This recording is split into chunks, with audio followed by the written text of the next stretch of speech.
Welcome to another episode of Parenting Teens Advice Redefined for Today's World, where we have the real, raw, and honest conversations on how to support your teen and how to support you as parents. And today I am joined by someone who is reshaping what success looks like for neurodivergent teens and young adults. Dr. Tara Williams is the founder of Innovative Collegiate Consultants and a tenured chemistry professor who has spent more than 20 years in higher education. Since 2010, she's been working closely with neurodivergent students across the country who fall through the cracks when the structured support of K-12 suddenly shifts and college or university demands self-advocacy, executive functioning, and navigating systems built for neurotypical.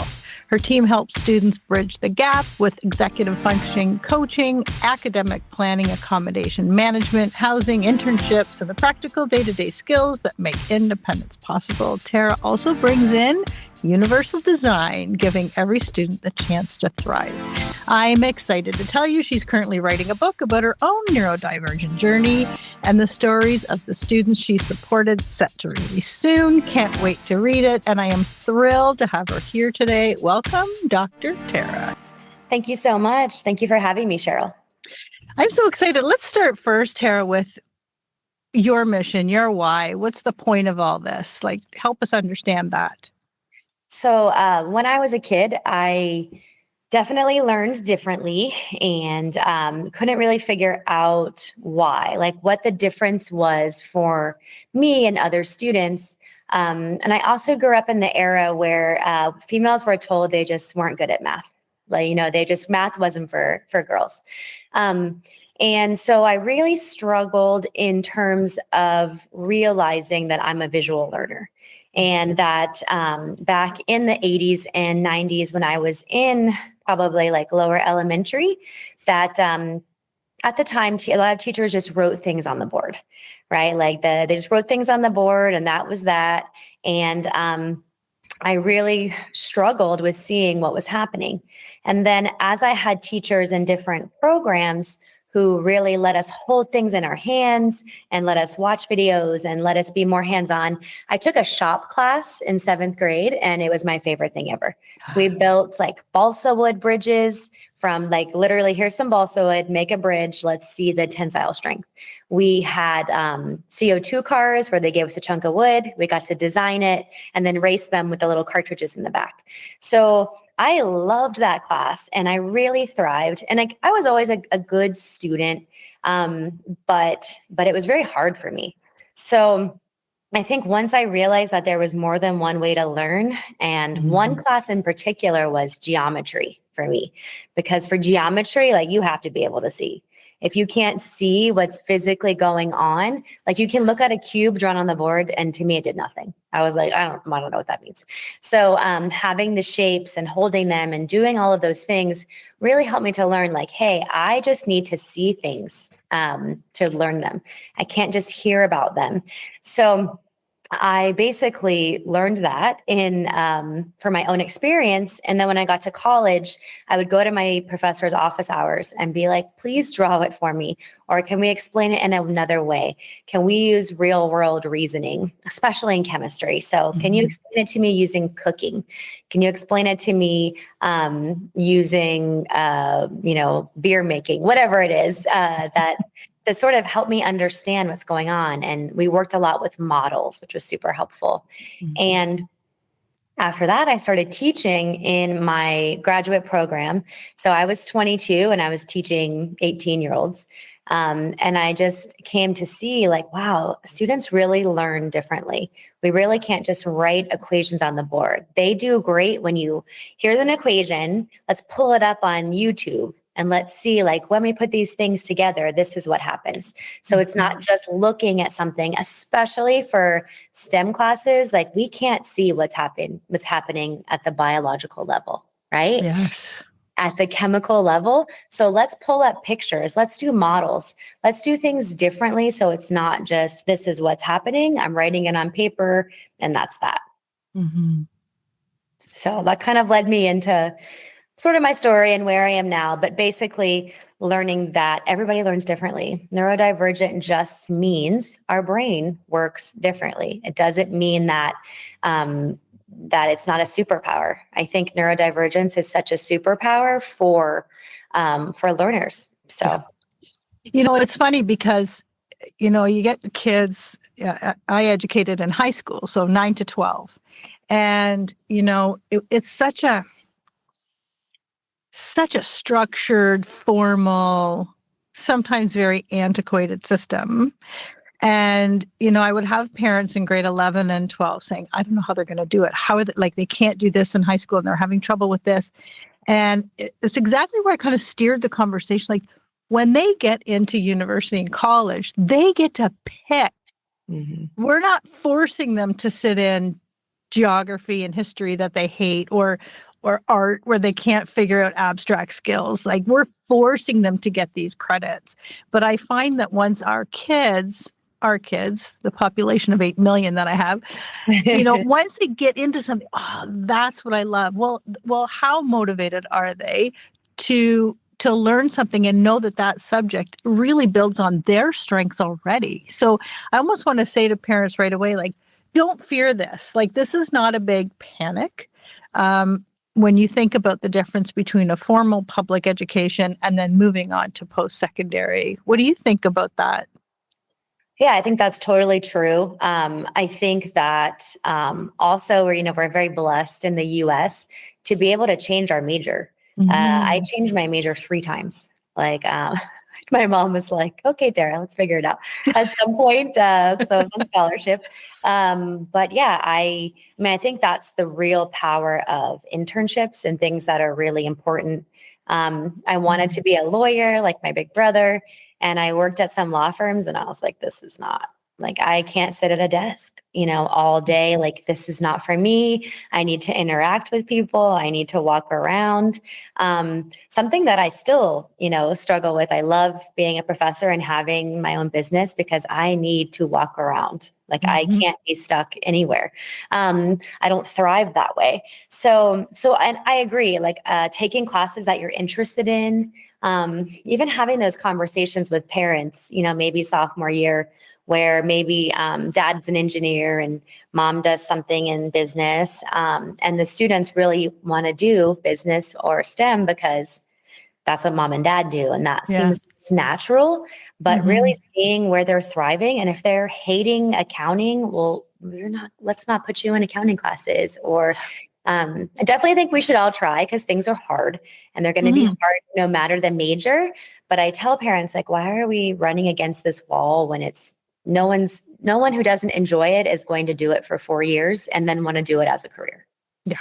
Yeah. And it's funny that, I wanted to be a lawyer while I was in high school, and that changed as soon as I found out that I would have to protect someone who might be guilty. And I was like, well, I can't do that. That's out. Then I was a hairdresser, and then owned a salon, and then got a restaurant, and then a teacher. And like, it's just, yes, you can change. And I just love that you said that, because you're not married to the one thing that you pick. But I want to know too, you've worked so strongly with kids, even like from K to 12. Mm-hmm. And what I would love to know is, what is the number one unexpected skill that blindsides families when their kids get into college? And what can we do as parents to kind of build that muscle now? I think students are a lot more malleable and adaptable. I think adaptability, people ask me what's my best quality, and I say it's adaptability. And I think that until we get to college and we're on our own, or university, we don't realize how adaptable we are, because our parents have always helped us, and that's totally an expected thing. My parents always helped me. But I think I flew by myself when I was like 14, and it was truly horrifying and scary, but then it was fine. Right. And I think it's like that with everything. I think the adaptability and understanding that things are going to go wrong. You are now going to be, you've probably always had your own room, or maybe shared with your sibling, and now you are sharing with 1 or 2 complete strangers who have completely different habits from you. And that's just in housing, right? Yeah. That's not in the study habits. That's not in, you always had a table that you studied at your family house. Now you have a desk in a room, or you have to go to campus. And adaptability and group work, right? I would say that that's my college students' least favorite, assignments are group work. But I'm like, you get into a job, like you have to work with people, and maybe they have different work schedules. Maybe they have different ways of doing things, and that's adaptability. So I would say really working on that adaptability when you can. And I also think giving choices, right? I think when we get to college, we are given a ton of choices. And so maybe starting younger, giving choices. Do you want to study in your room or at the table? Do you want to go to the library? What is your sleep schedule? Because now, like you said, we're not in this rigid structure of K-12 that I know we have to be rigid in some ways. But I think one of the reasons I thrived was because my parents gave us, choices and made it so it wasn't so rigid. Because then when you transition to college, it's not like, wow, everything is different. No one's telling me when to do anything. And then I would say, I tell my students, the wheels fall off the bus when that happens, because now we have a million choices and a million different things. And how do we adapt to that and decide when to make those choices? Yeah, I was just going to say, and along with choices comes the ability to make a decision. Mm-hmm. How do we help our kids now make strong decisions based on them, not based on what their friends are doing, not based on what they think they should do? How do we build that skill? Is there little techniques parents can even start with at home? Yeah, I would say same thing. Yeah, giving them options, where there is a way to make a decision, help them through it. But even when we're looking at, let's say a daily example would be where they want to go to college. Mm-hmm. Right? Looking at weighing out, of course, there's always things like, health and wellness and tuition and out of state, right? There's a million different things that come into that. But once we're into, hey, they've gotten into 3 schools, letting them make that decision on their own. Even if one is your alma mater, even if the one is what you think is better for them, because maybe they've never lived in the cold. Well, maybe they'll get a job in the cold, right? I'm thinking from California, right? Say someone gets into Cornell, right? That is a complete change of habitat, but let them adapt to that, right? So I feel like letting them make choices. And I know it's easy when they ask you for advice or what to do to make the decision for them. Yeah. But I feel like guidance rather than making the decision for them will allow them to be able to make those decisions. Yeah, good. I like that. Giving them choices right from the start is so important. And why did you pick that? Why did you pick that? Is, make them actually think about, why did I pick that? Well, yeah. And talking about your career, right? Look how different all of those things are. And I don't like to use the word mistakes. I like to use the word lessons. But even in I'm sure I've made a million different lessons for myself. But I made those choices, right? And I learned something from every one of them, good or bad. So I feel like having the ability to make those decisions on your own, even if it's not the decision that maybe your parent would make, is a way to learn, because we can't always have someone make that decision for us.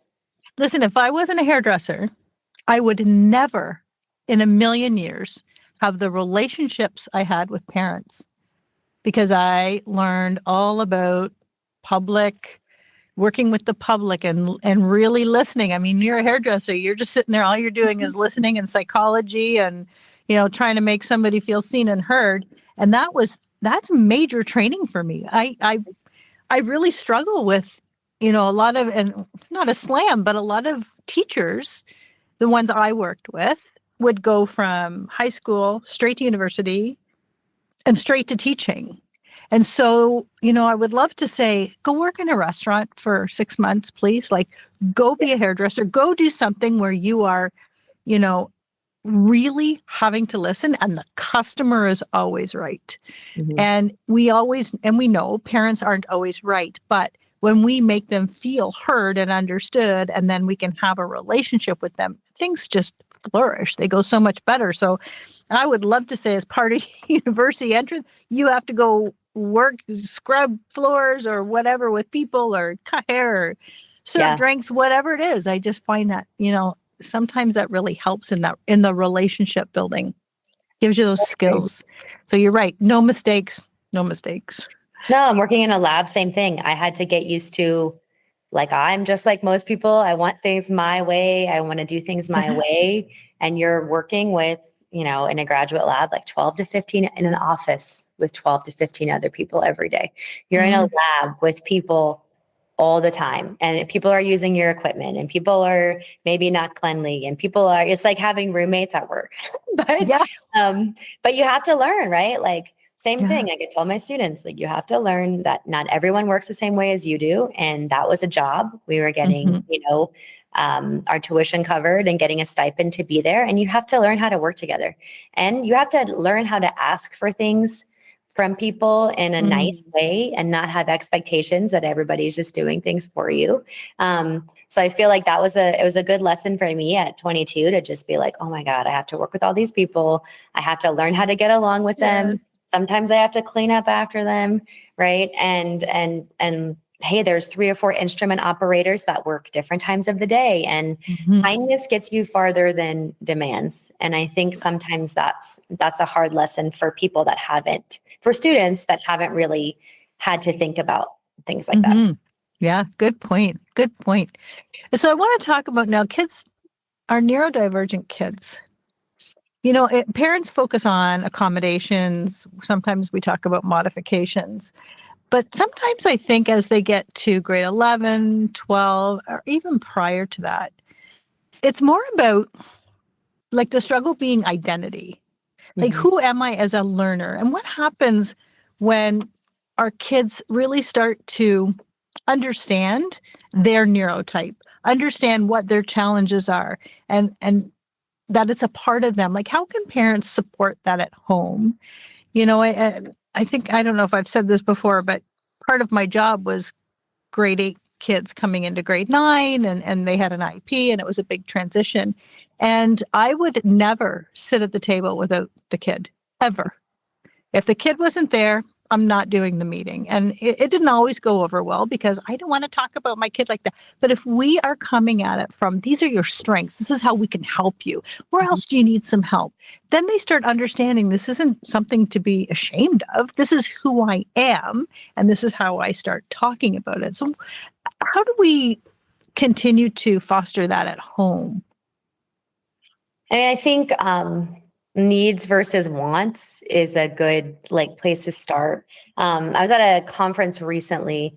I went to the College Autism Summit, and when I was listening to students really speak, and what struck a chord in me as one of the students said, "It's not about what I want; it is about what I need to be successful." That's right? So good. Yes. Like just that simple change in phrase to me meant so much. So really understanding that it's not a want for certain people. It is what they need to be successful, and I think advocating is so important for your kids, but letting them advocate for themselves. That is something they can start doing earlier. Like, I don't want to sit at the front of the room because it's easier for me to follow. I need to sit at the front of the room because it's easier for me to follow. I need to sit at the back because I might need to take a break, right? Like, I think that simple change in wording is so important, because I think a lot of educators in K-12 and in, college, university, just from my own experience, it's the understanding of that's not like a want, that's a need for that particular learner. And I've even had to learn that in my own, in my own class. I had a student who took her purse everywhere around the lab, and it wasn't dangerous. It didn't do anything. And that was something that she needed. She was neurodivergent, and that was something she needed. So why does it bother me if she walks around the class with her purse? I was like, just be really careful. Don't knock over anything. Don't get anything on it. But like, that was something she needed. Or I've had students like, can I just put my headphones on? I won't put any music on. It's not plugged in, but I really need that when I take an exam to help me from my anxiety being too much. So I think learning how to advocate for them and help them advocate that this is a need, this is not a want, and to try to think about from an educator's perspective, is this really a big deal? If they all want to wear headphones and it's not on, like, is it really a big deal? Like picking to see like if that helps that student feel better and that's what they need to do well on the test, like why does that matter? Yeah. Yeah. And I love that you say that want and need, because so many times, if kids aren't getting the accommodations, I would say to them, they're not doing you a favor. I don't want to ask. They're not doing you a favor. No. You are entitled to this. And so that really ties into want and need. I need it. I'm entitled to it. And yeah, if you're saying, oh, I want this, I want that, then you become sort of, can you do me a favor? Yeah. No, it's not a favor. It's not a favor. So I love that you said that. That's going to stick with me. I'm not going to unhear that. I love it. That's so good. So from your perspective then, if what is the barrier for kids to feel like they can advocate for themselves? And, when they get into college or university, what tools are there when their parents are there? Are there tools there to help them advocate for themselves? Yeah, I mean, obviously, accessibility office, when they're registered, like they are always a great resource. They're the sort of best resource on campus because they have, they look at all their paperwork, which a lot of times parents will send to us as well, like, as an executive functioning coach. But as like we look at their paperwork, but the school has the paperwork, right, too. So asking them like, hey, like I help, students write an email sometimes to the accessibility office. This professor is maybe not meeting my expectation of my accommodation. So, can you guys help advocate for me or, meet with the professor with me or am I asking for too much? Right. So, and trying to find the middle ground. So it's not as scary. I mean, I don't know about you, but I was definitely scared of my professors when I was in college. Like they seemed like this esteemed person. And, and I think, asking accessibility and I would also say like asking someone to help you write an email. So it's not as scary. So if even if it's a roommate or if it's an adult or it's a mentor or a parent or a coach or whoever, hey, like, can you just help me write this email to where I'm comfortable? And in that case, let them write it. And then I would say, look at it. So let them get used to addressing it, to saying, hey, professor, I really feel like I would be more successful if I could do this, right? Because as we know in our world experience, like when you ask for things, unless you're asking for something maybe unfair to the other students or unreasonable, most educators are not in it for the money. We're in it to help the students, right? So we don't, and something my mom taught me at an early age is you never get what you don't ask for. So the worst someone can say is no, right? And then if they do say no, let's go back to the drawing board and say, but I think educators are always looking for a way to help. So just learning how to let them know what's going on. And if you're not comfortable doing it in person, do it in an email. So I think that nobody knows what a professor wants more than that professor. So asking them, hey, like I didn't do well in my last paper. I'm really upset about it. Can we go over it in office hours? Can you tell me where I can do better? I mean, I don't know about you, but as an educator, that's the thing I want to hear the most. Yes. Like they want feedback to do better. So I think it's really accessibility. I'm asking the accessibility office to help. And then just honestly asking the professors for what they need. I love it. And can you kind of kibosh this whole, there's going to be backlash? Yeah, I mean, obviously there's, I'm trying to think of my experience. I can't even think of a time, maybe like 5% in the 20 years of a professor that actually said no. Right. And even then it was a no. They never treated the student any differently after that. Right. I think people need to hear that because I feel like it's so old school. Yeah. And if our Gen X parents or boomers went to university, oh no, you can't cause trouble and you can't ask for this. And it's so now is barbaric. And I love, we have parents who have gone through that to understand this is not happening. It doesn't happen. Also, what are we teaching our young people if we're telling them that? We're now teaching them that they can't ask for things in their relationships or that they shouldn't, or there's going to be backlash, or, that we're seeing educators. And don't get me wrong, I think professors and teachers deserve respect, right? Absolutely. But I think, when we're teaching them that someone who maybe has a higher power than you in a power dynamic, that it's okay to not ask for what you need, which then to me, I know in my own relationships has not led to good things because, oh, maybe they'll be mad at me, even with my friends, right?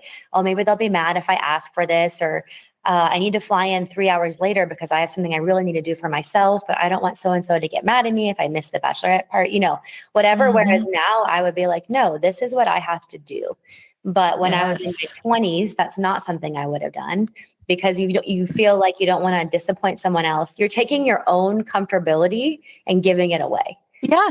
Like 100%. And so, I think that we're teaching them that in their other relationships that there might be backlash. Well, if there's backlash, whatever. Yeah. Good. Yeah. Yeah. But I think, but for like the most, like I said, even off the top of my head, I can't think of a time that there was backlash. Yeah. Right. And that same here. Yeah. Maybe the student didn't want to hear no, and maybe there was a good reason for no. And so then we go to the drawing board. But for the most part, like the only time I've seen that is where the professor thought it might be, or the educator K-12 might thought that would be unfair to other students. Right. So then that seems like, okay, that's a fair answer. And then usually they came back with, but let's try this. Perfect. Yeah. No. Yeah. I'm really glad we spoke to that because I feel like sometimes that's an underlying that needs to be eradicated. Yes. So from your experience working with parents, working with neurodivergent kids, what is one thing, I'm sure there's 10, what is at least one thing parents should stop doing immediately because it undermines the long-term independence? Unintentionally, we always know we parent from love, but what is one thing you can think of? It's like you hear over and over again where you're going, just please stop that. Please stop now. End it. I would say talking for the student. Like when there is a problem, even, with my own business, like if a parent says like, oh, they missed this or this happened, then I'm like, okay, well, I'll talk to the student about it in our session, or I'll text the student. Like, you don't need to let me know. They need to let me know because they are the ones that have to deal with the consequences of whatever just happened, right? Yep. Or if they're like, so-and-so, sick today and I'm going to take them to the doctor and they're going to miss their session. Okay, well, I think we should get in the habit of them telling me that they're sick, right? Beautiful. Or emailing the professor. That's not your job. That's not. So I think letting them communicate and advocate and make, like we said, make those decisions so that they're learning how to make decisions. And even in the worst way, if they don't let me know and they don't make up the assignment or they don't tell their professors, like that's a decision that they've now made. And now we have consequences, right? That we have in life. Like parents can't then go to the workforce. And like I read an article about how many parents were wanting to go to interviews with their young people. Oh, and I was just God. Like, oh my goodness. Or how many of them were filling out job applications for like Gen Z. And I was just like, what the, like my parents helped me fill out my college applications. So I'm a first generation student in my family. So that wasn't an option anyway, but my parents were kind of like, if this is what you want, like, this is what you have to do. And, I can't remember my mom after the age of 18 ever making a doctor's appointment for me. If I was sick, she was like, well, go to the doctor. Yeah. Well, I used to, parents would come in, oh my gosh, and try to teacher shop. Oh, they don't like this one. The neighbor's cousin's friends had him and they marked too hard. I don't want this teacher. They don't like this teacher. And that's the first thing I'd say. It's like, okay, so when they get a job and they don't like their supervisor, where are you going? Are you actually going to like knock on the door? No, this is how we learn how to work with all people. We don't have to love everybody. We don't even have to like anybody, but we respect and we learn from people. And oh my gosh, talk about character building. Like, Yeah, no, and that's honestly, not happening. we've seen this. I've seen the same thing, especially with scheduling. Oh, that's really hard if they have a class at 10 a.m. and then the other one's at 1 and then they only have 30 minutes for lunch. And then I'm like, well, they have to then plan a snack and bring it with them to, you know what I mean? Yes. That is, we can't, if that class, especially for people going into college, and as you know, even if you have priority registration at some schools, like you are dead last registering. So you might have a class at 8 a.m. and one at 8 p.m. And that's just the way it is if you want to take that particular class, or you need to take that class in order to begin the sequencing of your major. So we don't get to choose all the time, like the perfect schedule for students, and they'll be okay. Yeah. So like, I understand if it's like a health reason or there's a certain, reason for it, but within those limits, we can't do anything. We can't do anything about that. Like it's learning how, it's like you said, when we have a job, like there's been times I've been working on a project, or God, in grad school, I don't even know how many times I was at the office for 16, 17 hours. And that's not ideal every night, but in every job, there are things that are not ideal that you have to learn how to work through. Absolutely. Okay. I'm going to shift a little bit to universal design. Okay. And I want to do that because when I was in the school system, we talked about a lot within education, within educators and admin. But I want to know, first of all, so parents understand what it is. What is it in your words? And how can parents apply universal design at home? Like, how can they use those principles at home to help the independence, to help the advocacy, to help the growth? I mean, I think in universal design, in terms of like from my view as an educator, is that if we can do something in the classroom that works well for neurodivergent students or anyone with a disability, it's going to work well for everyone. Yes. Because that's how things are designed, right? I tell people it's a handicapped ramp, right? Like how many times have we been like, oh man, like, I don't know, I'm getting old, like my knees hurt, right? So I can tell you, I use the ramp sometimes over the stairs, or just, oh, it's easier to go around. There's people, whatever, right? So thinking about like, that's the easiest thing I can think of, is that something that makes it easy for one person typically makes it work better for everybody. So from the education perspective, it's to me, it's writing something on the board, right? Like if you have a student with ADHD or autism, and maybe it's difficult for them to listen and take notes or whatever they're struggling with, like just writing, hey, reminder that on Wednesday we have a quiz. Also, this is due at this time. Also, this is due at this time, right? Also putting it on their learning management system. But a lot of people can't, a lot of neurodivergent learners, it's hard for them to listen and write things down. Yeah. Or if you say it at the beginning, oh, by the way, I've rescheduled that quiz number 3. It's now on Thursday. That's out. Gone. They don't have it. Yes. So just taking that time to write on the board is a great example of universal design. So that from an education perspective, that's my best way to describe it, because now everyone has it written down, right? Yeah. I say written down, right? But I write stuff on the board and kids take a picture of it. So like, photocopied notes. Like it's so easy. It's so easy. And now they can be like, oh, when was that quiz? And that also fosters, to me, for the students, accountability. So, I obviously do it within reason, but when students are like, hey, Dr. Williams, like, when was that quiz again? Right? The first couple of times we'll answer it. And then I'll be like, hey, did you take a picture of the board? Like maybe take a look at that so that you can remind yourself what's due.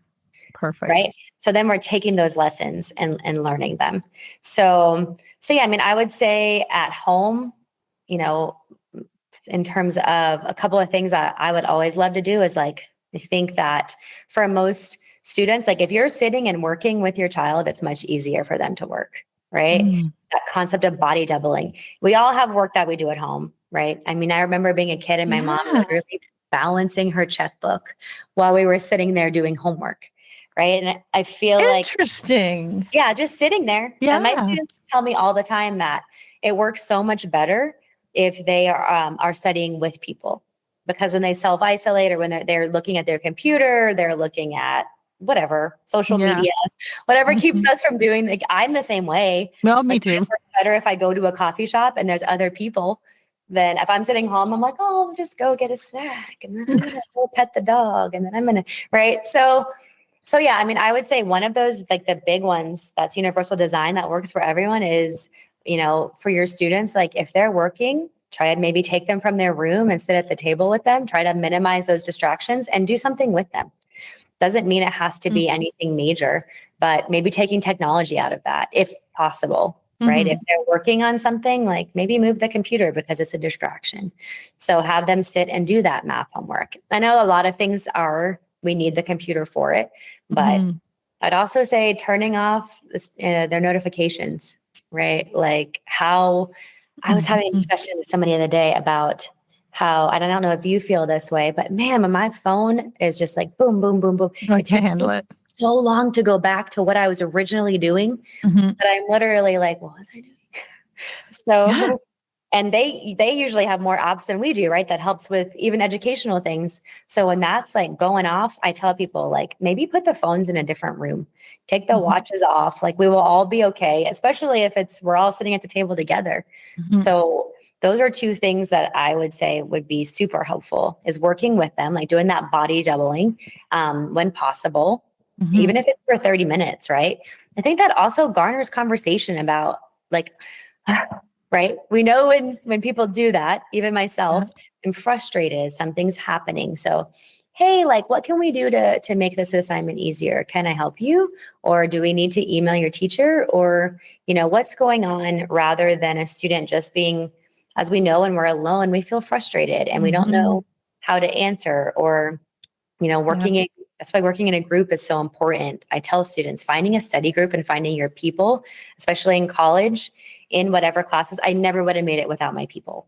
Because when we were working on homework at 11 p.m., because we have a million things to do, we were working together. So someone would be like, oh my God, I think I figured it out, right? And then we get like quarter way through, oh, that's not right. But we had each other. So I feel like that also garners conversation between parents and students, like to see where they're struggling, rather than having a student who's too scared to say, I don't know how to do this, and I've been staring at a screen for 3 hours and now I want to cry. So I love that. Oh, those are excellent tips. And I'm going to throw one in because Pomodoro works for me. Oh, the timers. Oh my gosh. I am so easily distracted. It's ridiculous. And Pomodoro goes for 25 minutes and then it tells me when to take a break. And I literally take that break. I get up, get a glass of water, whatever. And then it'll tell me almost in my mother's tone, it's time to get back to work. It's like, oh shit. Okay. Yeah, no, for sure. Great. Yeah. For sure. And like sandwiching homework. So starting with the hard, then we pick an easy, then we pick a hard. Oh, right? That's good. Or even with me, when I'm having a day where I'm just struggling to get started, I like have my to-do list and I pick like 3 things that are easy to start with so that you can just check it off, because it's so funny, right? But like, how many times do we not do the easy? Do we not take the package back? Do we not like make the doctor's appointment? Oh do my we not? God. We're like, oh, that's going to throw me off. But once you start moving through those things, you feel so much better. So like, true. Write that email and get it over with, make that appointment, and then you feel such a satisfaction. Right? Check. It's so satisfying. Check. Cross. Exactly. Oh my gosh. Okay, it's not just me. No, it is not just you. Like I said, with everybody, it's the notifications and no matter what world you're in, whether it's corporate, whether it's physical, like whatever, we all have something that, oh, my Slack just went off, my email just went off, someone texted me, right? Like somebody needs this from me, somebody called me, and it's just, to me, I get so overwhelmed that I'm just like I said, I do those 5 things and then I'm like, what was I doing? And it keeps me from getting my work done that I need to get done. That's on my list. And I think working with students that are already struggling with that executive, functioning time management issue, that just throws a whole nother like needle into the haystack of what was I doing? Yeah. So. Well, and reframing it too, like my phone will ring and, I've been with a partner or somebody who said, aren't you going to answer your phone? No, I'm not going to. That's what voicemail's for. Oh, well, I text you at 12 o'clock. It's like, are you okay? Are you dead in the streets? Like, because I have technology does not mean I am 24/7 accessible to you. It is my technology for my convenience. And, I've so many times that I watch kids when the notification goes off and they just whip it out as fast as they can. It's like, maybe you could just pause. Because if it was an emergency, they'd call the school or, even my kids and my mom, we have a system. If they call me and I don't answer, if it's an emergency, they call me again. And so I know if it's 2 in a row, I'm picking up from wherever. Never happens. No. Never happens. And so it's, I think reframing around respecting yourself, your time and your work and, not having people kind of infiltrate that, that piece of work that you're trying to get done, whether as adults or writing a book or doing a podcast or coaching, whatever it is. I feel like, we need to really talk to our kids about that. I think that's great that you're, reminding me of that, because it's a lesson for even me. I really try to be good about turning my do not disturb on when I have to do something. And I'm just like, oh, what if so-and-so? The client will wait. Like the world will wait for you to do what you need to do. And that's another bad lesson for all of us, to make ourselves accessible to people all the time. Yeah. At the end of the day, same thing. If I'm going to do it, I put it, like my mom can call through, right? Like she's the person that my in case of emergency can get through to me. I think my best friend's on there, but for the most part, learning that your phone doesn't have to be next to your bed. Because that's another interesting thing that I'm now telling students to do is get an alarm clock. Yes. Because they shut the phone off and they go back to sleep. Where I'm like, they always ask, like, well, what'd you do? I'm like, well, we didn't have phones. So I literally had the most annoying alarm clock. And I was like, my parents didn't wake me up in high school. I got up and I got dressed, and I was expected at 7:05 to be by the front door. And even when I was a kid, my dad would make us put our clothes on the ironing board. My dad was a crazy iron. Everything had to be perfect. So my dad would iron our clothes in the morning. But the expectation at 10 years old was have your outfit planned for the night before so that we can eat breakfast, get out the door. Everything's taken care of. 10, 11 years old, you're ready to go. So I think that's the funniest thing for me when I see jackets and stuff on the side of the road. I'm like, what happened? By the school, who lost their jacket? They went home without a jacket, right? But for me, it's the alarm clock. I would set it, and I've told so many students, I'm like, when they start college, I'm like, please buy an alarm clock. And put it over there. Yes, you have to physically, as they put it somewhere, you have to physically get up, turn it off. Because if not, your roommate's going to be like, go turn it off. But it's so much easier. And they tell me all the time, oh, thank you, Tara, because I now have to get up and turn it off, where they will turn the phone off 5 times. I mean, I'm guilty of that, right? I have my 5 iPhone, 5 minutes, 5 minutes, 5 minutes, 5 minutes, right? Snooze.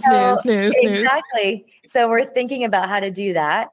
So I think investing in an alarm clock is another great piece of advice. Perfect. Tara, this has been amazing. I want you to tell everybody, please, how to find you, how to work with you, and when is this book coming out? So the book is going to be printed and released in May. You can find out more about that. So the easiest way is our website, which is innovativecollegiateconsultants.com. And that has a free consultation booking for us. So we work really with students who are in K-12 and then really work on the transition to college. So for students with neurodivergence that their parents pretty much know they're going to struggle with that transition. But you could book a free consultation. There's also resources on our website, and that's has links to our social media, Google reviews, social media, Google reviews, everything you want is there. And then when the book is released, we'll have that on the website as well. Awesome. I'm going to put everything in the show notes. Tara, this has been amazing. Thank you for the work you do. It's so needed. Please share this episode. You know a teen, you love a teen, you know somebody who loves a teen. Somebody needs to hear this for sure. And thank you for listening to Parenting Teens Advice Redefined for Today's World. We will see you next time. Thank you for listening to another episode. I hope you loved this one as much as I did. And I just wanted to share something with you because, parenting teens is not just about managing these challenges that we talk about on all the episodes. It's also about evolving alongside them. And I'm Cheryl, and not only the host of this podcast, but I'm also the creator of Insight to Impact Coaching and Consulting. And I help you, moms of teens, reconnect with your true selves so you can lead with purpose. You can parent with clarity. You can create stronger, more meaningful relationships with your kids. Because here's the truth. The transformation starts with you. Together, we will break free from the stress and overwhelm. We will rediscover your power. We will create the life and the family dynamic you always dreamed of. If you're ready to start this journey, let's do it. You might just not recognize your life in the next 90 days. It all starts with a call. There's no pitch. There's no pressure. Just a call to see if I can help. We'll talk about your goals. We'll talk about what's making you feel stuck and what might be getting in your way. And everything you need to connect with me is in the show notes. Again, I'm Cheryl. Thank you so much for joining me here on Parenting Teens, advice redefined for today's complex world, and the creator of Insight to Impact Coaching and Consulting. Have a great day.